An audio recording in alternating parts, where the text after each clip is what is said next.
Now on this channel, I've spoken about quite a few controversial topics, and I frequently get comments from people saying, wow, it's so brave of you to put your face on a video like this or discuss this particular issue. And all of that might be true. But I would say of every topic I've covered on my channel, the one we're going to talk about today is probably the one that's most likely to get your door kicked in by the police. Now, why do I say that? What are we going to talk about? Well, we're going to talk about taxes. And particularly, we're going to talk about the Brits who've decided that their form of protest is going to be simply not paying them. Why is this such a controversial or dangerous topic, you might ask? Well, I think it's because the state, the British state, has morphed over the past few decades away from an institution that was sort of there in general to look after the citizens of Britain. And it's kind of become a self-regulating organisation designed to protect itself against threats. So anytime you have someone pushing a narrative that doesn't agree with the state's narrative on migration, for example, or whatever it might be, that's when that person will start to run into real problems. But the ultimate threat to the state, quite frankly, is just not paying your taxes. Of course it is, because the state can't exist without people like you and me funding it to exist. So who exactly are the Brits who are not going to pay their taxes? And which taxes are we talking about in particular? Well, it's probably easier to answer those two questions in reverse, because the tax at the heart of this dispute is council tax. Now, if you're American or you're just a foreigner, you're not British, councils are kind of like your local sort of state tax. You would think of as, well, yeah, state tax. And then you also have your federal taxes to the main government, right? So this at the moment is a localized issue. And why are people so unhappy with paying their council tax? Well, because their council elections have literally been cancelled or postponed for potentially 1, 2, 3 years, however long the Labour government decides. Now, what's the justification for this? The justification is that some of these councils are being restructured. Some of them might not even exist in the future. They're all going to get sort of merge together and change boundaries and stuff. And so the Labour government says, well, if we run these elections now, we're probably going to have to also run them again in, say, 2 years' time, because all the boundaries will have changed, and that's just a waste of money. Now, I wasn't alive 40 years ago, but I think that this kind of argument might have made sense 40 years ago. And I say that because I'm imagining a time, which may or may not be correct, by the way, where councils were run better than they are now. You see, what we have at the moment are council tax rises going through, many councils failing. Birmingham Council declared itself bankrupt because it adopted some weird woke policy about gender equality pay, which is fine, by the way, but then they backdated it and made themselves bankrupt, which is completely insane. Anyway, I digress. So you have these councils that are failing, and then you have the Labour government saying, well, actually, even though these councils are failing and your tax bills are going up, you're actually not going to get the chance to evict any of these failing councillors. You've just got to put up and shut up and keep paying these taxes. And that, I think, is the core of why people are so upset. Even people who I don't particularly like, if I'm honest, such as George Galloway, are getting involved in this and encouraging people not to pay their council taxes. I'm going to America soon. I'm speaking in Boston soon. I seem to remember the revolutionary slogan, no taxation without representation. And so I say to the people in the counties affected, your best bet would be no elections, no council tax. We will not pay tax to an authority that we are not being allowed to elect. So at present, how big exactly is this protest? Well, I would say it's quite small, and I don't say that to be demeaning to the people who are organising this or pushing it.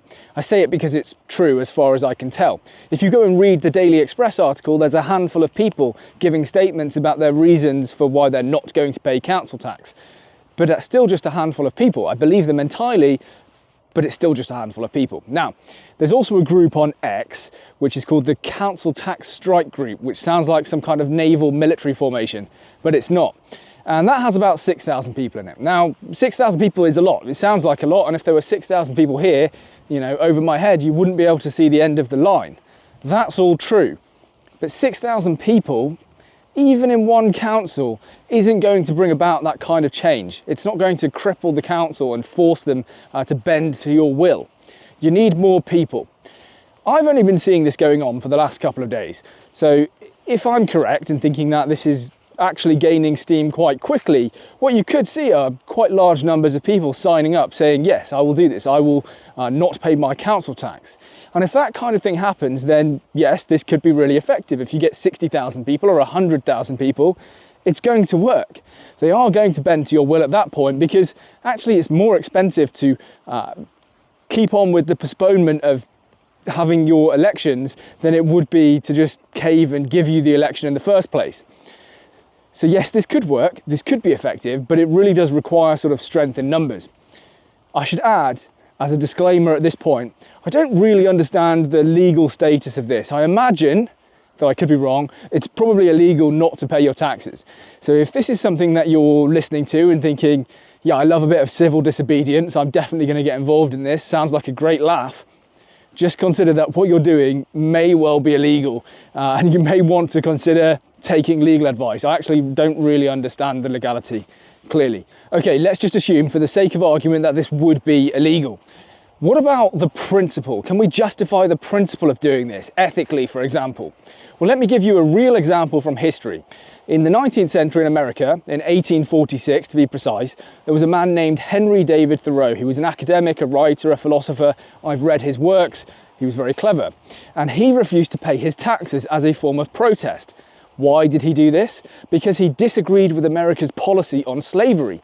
He couldn't bring himself to pay money to finance an organisation that was involved in the practice of slavery, or that hadn't outlawed it yet. And so he was eventually arrested by the sheriff and thrown in jail, just for one night. Not saying that you would be thrown in jail for just one night, could be a lot longer, so keep that in mind. But that was, you know, a kind of protest that he made by not paying his taxes on the grounds of ethics. And it's really hard to look back now and say Henry David Thoreau did the wrong thing by being a famous, well-known academic and making this public protest against something he morally disagreed with. I would say he did the right thing.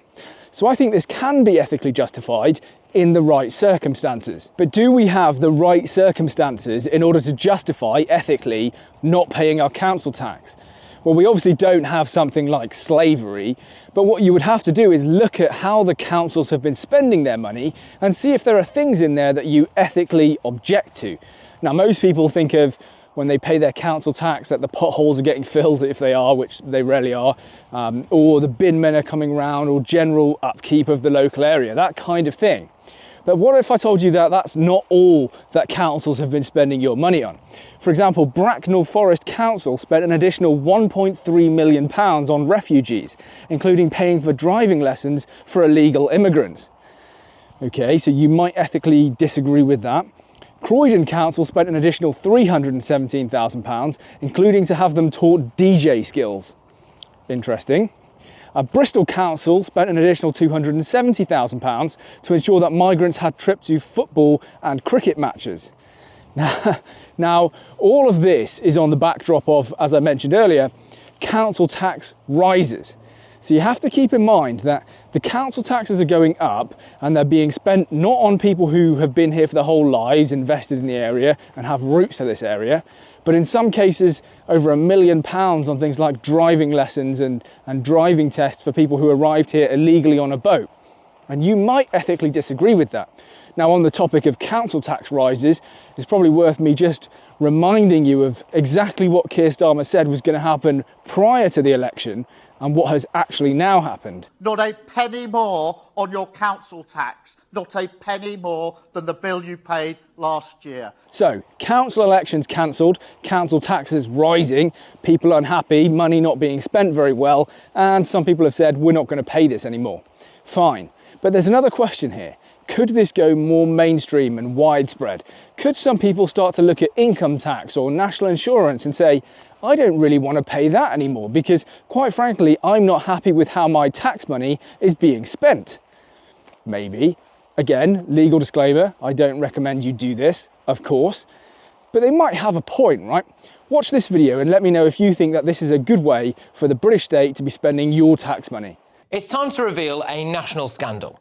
British taxpayers are sending billions of pounds abroad to pointless woke projects while we're told there's a £22 billion black hole.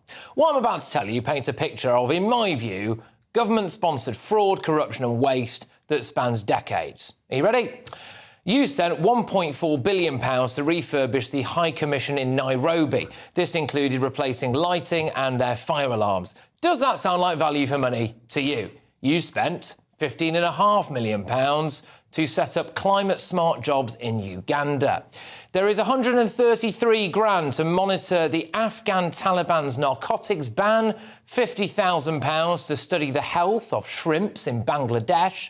You sent 25 million quid to support green urban growth in Somalia. I find some of the examples given there really disturbing, but I'm not going to talk at length about the issue of how our taxes are being spent overseas, purely because it's a big topic and it really deserves its own video. So if you want to see that, I will make that video. But I will talk about the first example that Patrick Christis gave, which was a £1.4 billion contract to renovate one of our buildings in Nairobi, the High Commission building.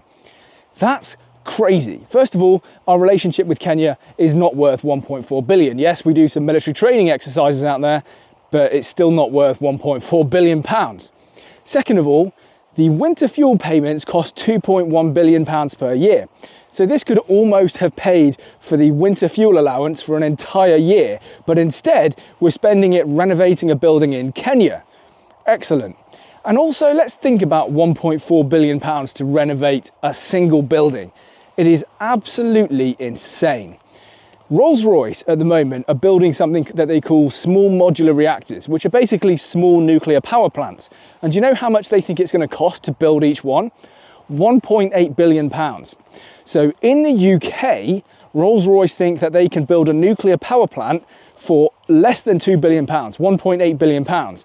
But in Nairobi, where presumably the costs are a lot lower in terms of salaries and wages and things like that, it's going to cost 1.4 billion pounds to renovate a building that already exists. Yeah, I'm deeply suspicious about this topic, and I do wonder who's getting kickbacks here and who's making money out of all of this. I think that this one specific contract, probably a lot of others as well, but this one specific contract really does warrant some investigating. It's an absurd amount of money. I'm not recommending that you do anything with this information. I'm not supporting this cause and I'm not against it. I'm just telling you a thing that is happening. If you now go and cancel your direct debit to your council and then in 6 months' time the bailiffs arrive at your door, that is on you, that is not on me. You're an adult, you make your own decisions.